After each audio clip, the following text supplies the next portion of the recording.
자연의 봄은 시간이 되면 돌아오지만 인생의 봄은 열정으로 만들어간다고 합니다. 항상 열정이 넘치는 원장 한정열입니다. 반갑습니다. 저는 광주에서 내과를 개원하고 있습니다. 주로 간 환자를 진료하고 있습니다. 오늘 제가 말씀드릴 내용은 만성비형간염 조금 빨리 치료하는 것이 바람직하다, 이런 내용으로 말씀드리도록 하겠습니다. 주된 내용은 대한간학회 만성비형간염 진료 가이드라인을 참고하였습니다. 비형간염은 5개의 단계로 나누죠. 면역 관용기, 이항원 양성 면역 활동기, 면역 비활동기, 이항원 음성 면역 활동기, S항원 소실기, 이렇게 나누죠. 모든 단계에 면역이란 말이 들어있는데 이것은 면역세포가 바이러스에 대해서죠. 그래서 면역세포가 바이러스에 대해서 관용을 베푼다, 활동하지 않는다, 이 시기는 치료하지 않겠죠. 그러나 면역세포가 바이러스에 대해서 활동한다, 이것은 간세포의 손상이 있겠죠. 그래서 이 두 개의 시기는 치료를 합니다. 그래서 간염에서 간경변으로 진행하기 때문에 이 두 개의 시기는 치료를 합니다. 그 다음에 간경변으로 진행하고 나면 간암으로 진행이 되기 때문에 질환은 초기부터서 간경변으로 진행하지 않도록 치료를 해야 되겠습니다.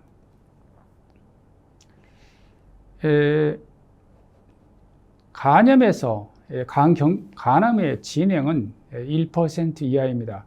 그러니까 높지는 않은데요. 간경변이 되는 경우에 있어서는 1 내지 약 3 내지 5%에서 간암으로 진행을 합니다. 특히 이제 비대성성 간경변의 경우에 있어서는 더 높은데요. 그러므로 간암 환자의 약 80%가 간경변이 있기 때문에 간경변으로 진행하지 않도록 필요한 시기인 이항원 양성, 음성 면역 활동기 때는 항바이러스를 이용을 해서 간염에서 간경변으로 진행하지 않도록 치료해야 되겠습니다. 특히 이항원 음성 면역 활동기는요, 이항원 양성 면역 활동기에 비해서 진행을 이렇게 하기 때문에 나이가 더 많죠. 그리고 이미 면역 활동기에 한번 간 손상이 있었기 때문에 이 시기는 간염에서 간경변으로 진행이 더 빠릅니다. 그래서 가능하면 이항원 음성 면역 활동기는 느낌 같아서는 간경변처럼 치료를 좀 빨리 시작을 해야 될 것 같다라는 생각이 들어지죠. 비형 간염은 말씀드린 것처럼 이 5개의 단계로 나눠지는데요. 예전에는 여기를 면역 관용기, 면역 제거기란 말을 썼었고, 면역 조절기, 재활성화기 이렇게 하죠. 그래서 면역 제거기가 있고 난 다음에 면역 조절기가 있고, 다시 한번 바이러스가 증식하면서 간 손상이 생기게 되는데, 이미 이때 한번 활성이 있었기 때문에 여기를 재활성화기, Reactivation Period라고 합니다. 보면은 어떤 상태인가를 알려면 이 항원이 어떤 상태인지, 면역 관용기, 면역 제거기는 이항원이 양성이죠. 그러므로 이항원 양성 면역 활동기죠. 그 다음에 바이러스 양이 어떤지 이걸 봐야 되고요. 그 다음에 간 기능이 어떤지, 이런 정도는 알아야만이 비형간염 어떤 단계인지를 알 수가 있습니다. 그 다음에 각각 그 단계에는요, 간염과 간경변이 있습니다. 그래서 지금은 간경변이 있으면 바로 치료를 시작을 하죠. 그래서 간염인지 간경변인지 이런 것을 알아야만이 약제가 들어가야 될 것입니다. 그래서 비형간염을 치료하기 위해서 우리 하는 검사는 우선 제일 중요한 것은 바이러스 양으로 보여지고, 그 다음에 이항원, 이항체, 이항원이 양성인지 음성인지, 그 다음에 간 기능 검사, 간 손상을 반영하는 간 기능 검사, 그 다음에 간염인지 간경변인지. 간경변의 경우라면 간 손상이 많이 되어 있기 때문에 빨리 치료를 좀 시작을 해야 되겠죠. 최근에 바뀐 보험 가이드라인도 간경변의 경우에 있어서는 바이러스가 나오기만 하면 바로 항바이러스를 사용을 합니다. 그 다음에 치료 시작 시점에 있어서 간암이 있는지 이것은 확실하게 봐야 되겠죠. 그래서 그런 검사들을 하고 나서 어떤 단계인지, 약물을 치료를 시작해야 되는 단계인지를 알고 약을 시작을 할 것입니다. 2018년도에 대한간학회 만성 비형 간염 진료 가이드라인에서 보면은 그때는 이렇게 돼 있었죠. 이항원 양성 면역 활동기, 다른 말로 면역 제거기죠. 이 시기에 DNA 양은 10만 카피. 자, 카피를 5로 나누면 인터내셔널 유닛이 됩니다. 그러니까 2만 인터내셔널 유닛 이상이면서 ALT가 2배 이상인 경우, 그다음에 이 양원 음성 면역 활동기는 바이러스 양이 2000 인터내셔널 유닛 이상이면서 ALT가 2배 이상인 경우 치료하고, 대상성 간경변은 바이러스 양이 2000 인터내셔널 유닛 이상이면 간 기능 검사에 무관하게 치료한다, 이렇게 그 가이드라인에 나와 있었기 때문에 보험 기준도 또 같았었습니다. 그런데 작년에 2022년에 대한간악회 만성 비형 간염 진료 가이드라인이 발표된 이후로 이러한 지침이 좀 바뀌었습니다. 2022년도 대한간악회 진료 가이드라인에서는 간경변증이 있으면 예전에 비대상성 간경변증이나 간암처럼 바이러스가 검출되기만 하면 간 기능 검사에 무관하게 치료한다는 것이죠. 그래서 이것이 제일 크게 바뀐 것입니다. 우리가 현재는 만성 C형 간염을 치료할 때 C형 간염 바이러스가 검출되기만 하면 약을 쓰는 것과 마찬가지로 B형 간염도 바이러스가 검출되기만 하면 바로 치료를 한다. 간경변에서는 그런 의미입니다. 그리고 이 양은 양음성 면역 활동기에서 바이러스 양은 많지만 간 기능 검사가 2배 이상이면 우리가 처방을 했었는데요. 2배 이하인 경우, 그러니까 일반적으로 정상을 40으로 보기 때문에 80 이하인 경우는 현재 약을 쓰고 있지 않는데요. 이것을 회색지대라고 분류를 하였습니다. 그런데 간악회 이런 진료 가이드라인이 나온 다음에 보험 기준이 조금 바뀌었어요. 더 좋은 방향으로 바뀌었습니다. 그래서 우선 대상성 간경변증은 바이러스가 검출되기만 하면 간 기능 검사에 무관하게 치료합니다. 마치 비대상성 간경변이나 간암처럼 바뀐 것입니다. 그 다음에 예전하고 똑같이 이양원 양성, 음성 면역 활동기는 간 기능 검사가 2배 이상이면 보험으로 약을 처방하지만 2배 이하인 80 이하인 경우를 두 개로 나누었죠. 하나는 40 이하, 하나는 40에서 80 사이, 즉 정상의 1 내지 2배인 경우를 이렇게 나누어서 1 내지 2배인 경우, 이때는 섬유화가 있으면 significant fibrosis라고 하는 의미 있는 섬유화 F2라고 하죠. 이것이 있으면 이때는 보험으로 약을 사용할 수가 있습니다. 그리고 2배 이하라 하더라도, 그러니까 40에서 80 사이라 하더라도 F2 이상의 섬유화가 없으면 보험으로 약을 처방할 수가 없고요. 특히 또 정상의 경우는 처방을 할 수가 없겠죠. 그러니까 회색지대의 경우에 있어서 일부가 항바이러스를 보험으로 처방을 받을 수가 있습니다. 여하튼 이러한 것이 보험 인정 기준이 더 확대된 것입니다. 그래서 조금 더 많은 사람들에게 처방이 용이해졌습니다.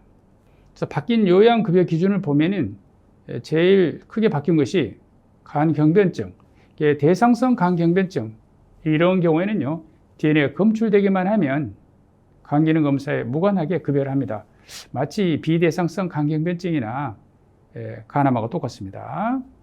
그다음에 간염의 경우에 있어서 회색지대, 즉 바이러스 양은 많지만 간 기능 검사가 80이 넘지 않는 사람들, 그 중에서 정상의 1 내지 2배, 즉 간 기능 검사가 40에서 80 사이에 걸린 분들은 섬유화 스캔을 해서, 또는 MRI를 이용한 스캔을 해서, MRE를 해서 F2 이상이면, 이것은 significant fibrosis인 F2 이상이면 이때는 또 항바이러스가 보험이 됩니다. 그런데 여기를 만족시키지 못하거나 간 기능이 정상이면서 바이러스 양이 많은 사람들을 회색지대 중에서 보험이 되지가 않죠. 이런 분들이 또 있습니다. 그 다음에 여하간에 이번에는 보험 가이드라인이 상당히 확대된 편입니다. 개인적인 생각으로는 좀 더 개선되었으면 하는 점은, 우리나라 국민건강보험공단 그 자료를 가지고 만성 B형 간염을 가지고 있는 분들의 B형 간염 관련 사망을 보면은요, 남자의 경우에 있어서 ALT가 34, 여자의 경우에 있어서 30 이상이면 간 질환 관련 사망이 증가를 해서 이것을 정상으로 보는 것이 더 좋겠다고 생각을 합니다. 그래서 정상의 2배 이상이면 우리가 항바이러스를 처방을 하게 되기 때문에 이것을 기준으로 한다 그러면 더 많은 사람들이 항바이러스를 처방을 받을 수 있을 것입니다. 그 다음에 치료 대상이 되었던 사람들 중에서 항바이러스를 6개월 이상 중단을 해버리면요, 다시 재처방을 하고자 할 때는 처음처럼 급여 기준이 맞아야만이 재투여가 인정이 됩니다. 그러므로 약제를 끊어버리면 다시 보험이 되기 어려운 점이 있습니다. 현재 보험 급여가 되는 분이 있고 되지 못하는 분들이 있죠. 현재 보험 급여가 확대되면서 간경변은 바이러스가 이제 검출되기만 하면 치료 대상입니다. 간염도 일정 수준 이상 바이러스가 검출되면서 간 손상이 있으면 치료 대상이 됩니다. 회색지대죠, 거기가. 그런데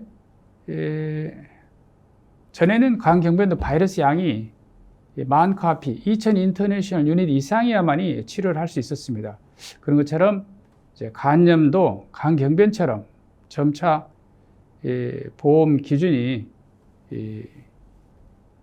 확대되다 보면은 간 기능 검사에 관계없이 바이러스가 일정량 이상이면 일찍 치료해야 되지 않을까 이런 생각을 갖게 되죠. 바로 이것을 지금 하고 있는 연구가 아산병원에서 하고 있는 이영석 교수님이 하고 계시는 어텐션 연구입니다. 여기서는 바이러스 양이 2000 인터내셔널 유닛 이상이면은 항바이러스를 사용하는 것이 좋지 않을까 하는 연구입니다. 임영석 교수님이십니다. 나중에 이러다 보면은 만성 시형간염처럼 바이러스가 검출되기만 하면 치료해야 되지 않을까 이런 생각까지 하게 되는데 이것은 너무 확대한 것 같고요. 여간에 회색지대의 경우에 있어서 항바이러스를 치료하는 것이 바람직할 수도 있다는 것이죠. 그 이유는 간 기능이라고 하는 것은 간 상태를 잘 반영하지 못합니다. 간 경변은 간 기능 검사를 해보면 정상의 경우가 많죠. 그래서 간 기능은 간 상태를 잘 반영하지 못한다. 우리나라 보험은 치료 기준이 바이러스 양하고 간 기능 검사를 동시에 만족해야 되는데, 즉 바이러스 양이 증가되어 있으면서 간 손상이 있을 때 항바이러스를 처방하게 되는데 치료 기준은 바이러스 양이 되어야 될 것 같습니다. 이걸 하고 있는 연구가 말씀드린 어텐션 연구입니다. 그 다음에 바이러스 양이 증가된 군에서 간암이 많이 생긴다라고 하는 것은 역학 연구인 대만의 역학 연구인 리빌 연구에서 그게 잘 나타나 있죠. 간 경변은 바이러스가 검출되기만 하면 치료를 하고, 또 간염은 이양원의 양음성 여부와 무관하게, 간 기능 검사와 무관하게 바이러스 양이 2000 인터내셔널 유닛 이상이면 치료해야 되지 않을까 이런 생각이 드는 것입니다. 이건 대만에서 한 리빌 연구입니다. 바이러스 양이 증가되면 그와 더불어서 파란색은 간경변입니다. 간경변이 증가를 하고 빨간색은 간암입니다. 간암이 이렇게 증가하는 걸 볼 수가 있습니다. 그래서 바이러스 양하고 간암의 관계가 이렇게 있다는 걸 알 수 있는데요. 여기는 지금 10의 6승 카피입니다. 10의 6승 카피인데 그 이상 넘어가면 어떻게 될지는 이 연구로서는 알 수 없는데요. 10의 6승 카피 이상이라 그러면은 면역 관용기 쪽에 가까워지게 되겠죠. 그럼 면역 관용기면 간암이나 간경변의 위험성이 떨어지게 되기 때문에 여기서부터는 이렇게 커브가 내려가게 될 것입니다. 그래서 DNA 양하고 간암의 그 위험성은요, 좀 포물선의 관계가 있다고 그러죠. 그래서 대개 이렇게 10의 6승 카피일 때 이 즈음이 간암 발생이 많은 것으로 보고 있습니다. 환자가 간암이 생겼어요. 그럴 때 이 환자가 현재 보험 가이드라인 내에서 치료할 수 있는 사람인가를 보면은 우리나라의 보험 가이드라인은요, 아시아 태평양 가이드라인인 아파스 가이드라인하고 비슷합니다. 그렇게 보면은 약 3분의 1만이 항바이러스를 보험을 처방받을 수가 있는 것이죠. 그래서 현재의 지침은 간세포 암종을 가지고 있는, 아니 간세포 암종의 위험을 가지고 있는 사람들을 잘 찾지 못한다는 것입니다. 제대로 된 처방을 할 수 없다라는 것입니다. 그런데 조금 더 적극적으로 치료하고 있는 유럽 가이드라인에서 보면은 간암 환자의 약 3분의 2가 항바이러스 처방을 받을 수 있는 그런 기준 안에 들어있는 것입니다. 다행히 이번에 우리나라도 바뀌면서 간경변 환자가 이제 바이러스가 나오기만 하면 항바이러스를 처방을 받을 수 있기 때문에 많은 사람들이 항바이러스를 처방을 이제 받을 수 있게 될 것입니다.